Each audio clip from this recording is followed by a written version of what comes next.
Good afternoon, good evening. So, next topic is, our topic for today is about a modest proposal in the Bible.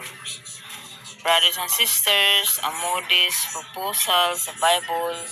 Walang direktang modest proposal sa Bible, pero may mga principles ng humility at modisto. So, Philippians 2 verse 3. Do nothing out of selfish ambition or being conceit, rather in humility, value others above yourselves. Our topic for today is about joy in the morning. So, brothers and sisters, joy in the morning. Joy in the morning ay tungkol sa pagdating ng kagalakan pagkatapos ng gawa ng Diyos.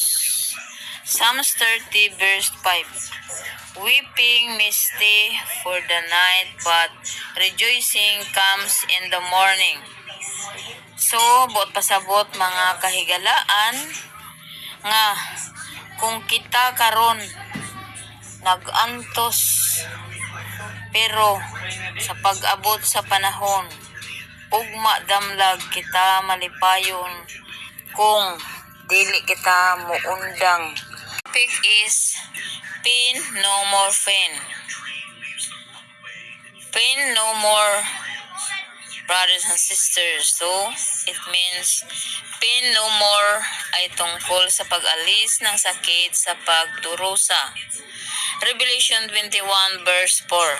He will wipe every tear from their eyes. There will be no more death or mourning or crying or pain, for the old order of things has passed away.